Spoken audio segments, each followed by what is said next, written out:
Jai Sri Radhe Shyam.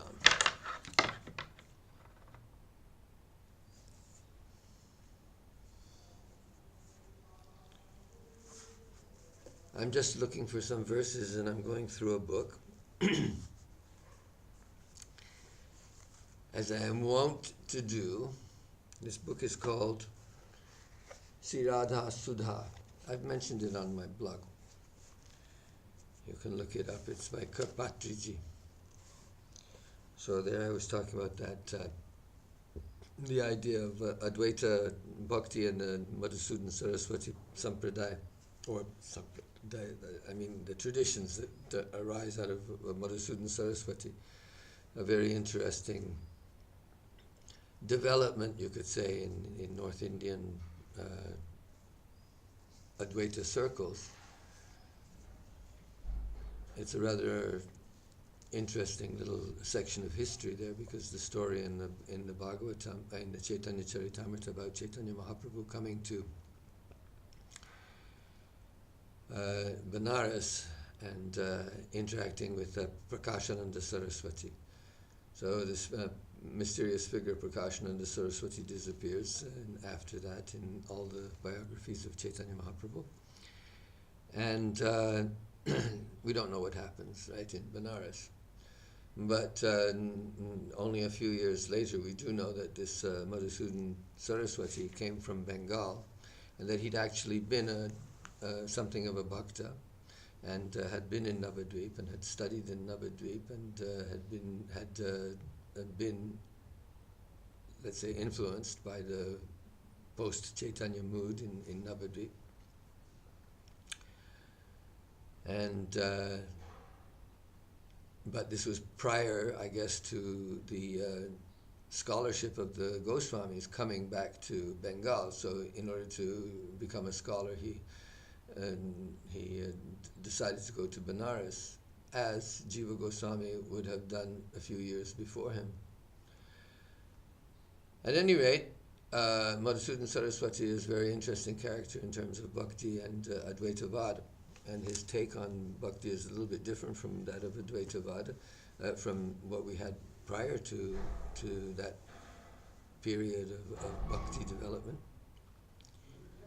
And that has continued, and someone like Karpatriji, who is very much an Advaitavadi, still can write a book like this and interpret it from his point of view, but without really contradicting the findings, let's say, of the bhaktas. They're simply looking at it from the philosophical point of unity, and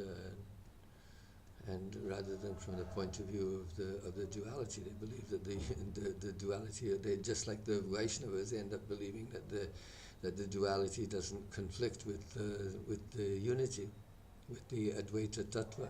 So once you've done that, then what's left, right? Once you've accepted that the Dvaita, that the duality, that the manifestations can be more joyful out of necessity. Otherwise, what's their necessity for their existence if they were not more joyful than the original state of oneness? So that's why we say ekaki na ramate. Doesn't really, he's not really happy by himself, all being all one, like it's not all it's cracked up to be, like. Well, being all one and at the same time in a state of rather suspended observation status. You become an observer, just like in Gaudiya Vaishnavism, we become observer participants in the Leela. If you're not an observer, then there's no rasa, really. The rasa comes from being in the audience, from seeing it from a third person point of view. My own life is just a struggle against misery, but if I can give it a narrative framework. In other words, giving it a narrative framework means standing outside of it and trying to and give it a shape. And a shape means a meaning.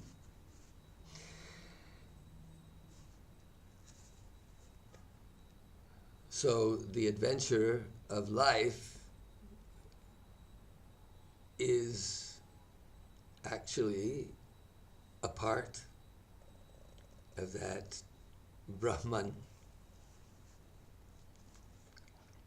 More or less like Hegel would say, that it was God discovering himself in eternity.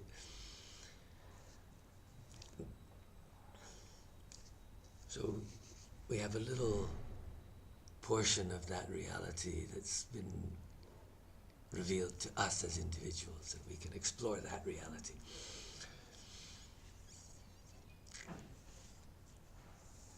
And if you're fortunate, then you get the rasa. If you learn the secrets of rasa sadhana. Anyway, I just wanted to read these verses I'm just going to read the quoted verses. And not from the beginning, just from where I am. Oho bakiyam stanakalakutam jighangsayapayayad apyasadvi lebhe gatim dhat uchitam tatonyam kangvadayalum sharanam vrajema. Such a big famous verse. This is the verse that Srinivasa Acharya, this is one of those verses where I think where Gadadhar and Mukunda, they go to see Pundarik Vidyanidhi, and this is the verse that he chants that sends Pundarik Vidyanidhi into ecstasy. And I think also this is the one where Srinivasa Acharya was listening to Bhagavatam, and he heard this and he went into ecstasy. So this is a verse that sends people into ecstasy. Why? Because it's the one that is about Krishna's mercy, and this particular lila about Putana. Putana came to him to kill him, and still he gave her not just liberation, but he took that one moment of pure maternal love that did manifest in Putana despite her evil intentions. Even she went through the motions, she still had to play act at that. And to play act something, you have to feel it. So really in order to play act this maternal role of being a dhatri, of being the wet nurse for the child.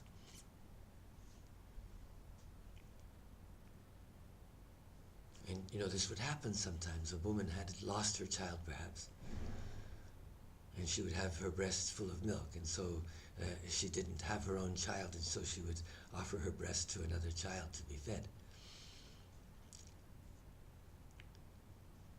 So that impulse, the necessity that a mother has to give that milk to a child. So Putana actually, momentarily, even though her breast was covered in poison, she still had to play act the role of a wet nurse and have that maternal feeling. And in order to play that role, she had to actually feel it, even this much, or else she wouldn't have been able to convince anybody. They would have picked up on it. They would have said, something's wrong here. So Krishna, he took that, right? He took that little bit and made that the essence. He said, that's the essence. That's the essence of this person. So I'll give her that.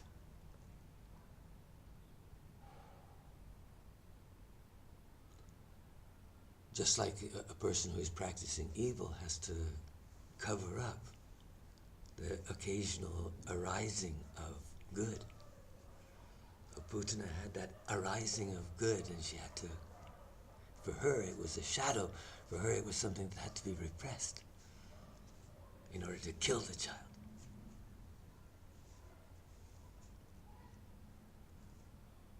So Krishna recognized that as the part that was the essence of that person. That all the evil, that was just a covering on the real essence of that person. So even though that's just the whole, this is a kimuta nyaya that they call it in Sanskrit, right? Kimuta nyaya. The kimuta nyaya means that, well, we have been translating it as a fortiori. So a fortiori, it's a Latin expression, or maybe it's Italian, I don't even know. But a fortiori, that it's when you have made an argument that establishes a weaker proposition, then the stronger proposition obviously carries without any argument.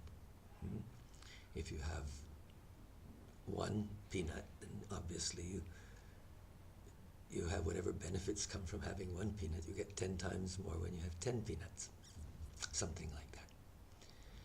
So that's what this is. If it can happen to Putana, right? If it can happen to Putana, then, well, what about us, right? We're trying. She wasn't even trying. We're working the other side of the suppression map. We're trying to repress the evil side of ourselves. Even though modern psychologists talk about accommodating or integrating the evil side, or what they call the shadow, I don't think that's quite understood properly, because integrating the shadow means that you have to recognize your potential for evil, and that's exactly what the Vaishnava does. He recognizes the potential for evil that's there in himself. And it's very dangerous not to do that, right? You can see people who, in the name of religion, do evil things. Somehow or another, they're able to hide to themselves their own evil nature, and by doing that, they're dishonest, they're hypocritical. And by being hypocritical like that, they destroy not only their own spiritual life, but they make it very difficult for others also. So, at any rate, let's read. So that's the first one. Aho bakiyam stana kala kutam jighangsya apaya tapya sadvi lebhe gatim dhatriuchitam tato nyam kangvadayalum sharanang prapadye. So who else am I going to go to for shelter?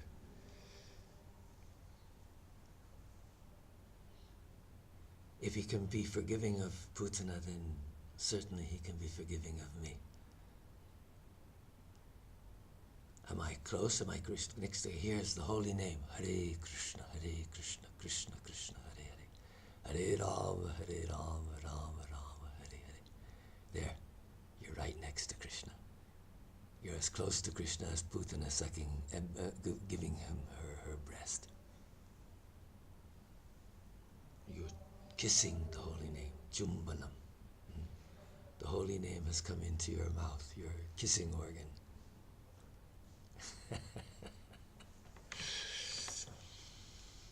Your tasting organ, your glorifying organ, the most glorious organ, your tongue. So, Kangvadayalum Sharanang Vrajema. To whom else shall we go when he's been so kindly come to be present on our lips and on our tongues?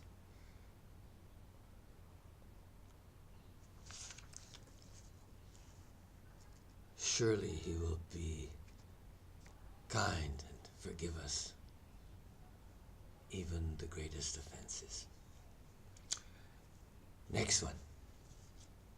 Danyasma murha matayo viharinya etah yananda nanda namupata vichitra vesham akarnya venuranitam saha krishna sarah Pujang dadhur virachitang pranayavalokai dhanyah sma murha matayopi harinya eta ya nanda nanda nanupata vichitra vesham akarnya venuranitam saha krishna sara pujang dadhur virachitang pranayavalokai.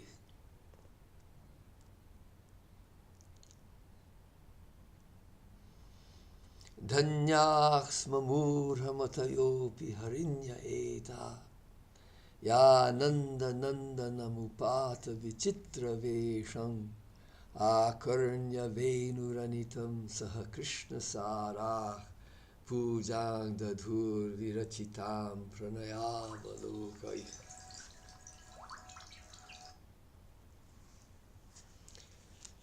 Sri Radhe. This is from the Venu Gita, of course. Dhanyasma murha matayopi harinya eta. This harinya, this is the harinis, the deer, the doe. So these doe are most fortunate. This is the gopis who are saying this. They're hearing the flute, they're hearing Krishna play the flute, and as he walks into the forest, with the cows. This is a big scene, the big scene of the morning departure. But Krishna's playing his flute, and as he goes into the forest, finally, you can't see Krishna anymore, and the thunder of the cow's hooves and the mooing and bellowing of the cows, and the calling of the cowherd boys, the yip yip, and all the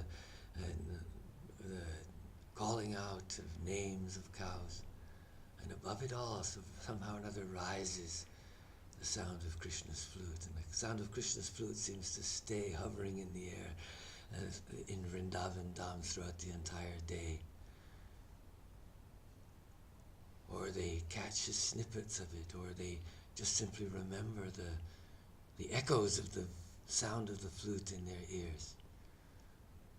And some things they have seen, and some things they imagine. So here's one of those scenes there in the forest. Krishna's playing the flute, and the doe has suddenly become still, hearing that sound, and turns its eyes towards Nanda Nandana Sri Krishna, who is standing in all his threefold bending form beauty, in his Vichitra Vesha, and looking at him with loving glances. They offer their puja. So you see the puja, they offer it simply by looking at him, by enjoying his beauty. Akarnya venuranitam. Just on hearing that flute. And so there I must end because someone has come to the door.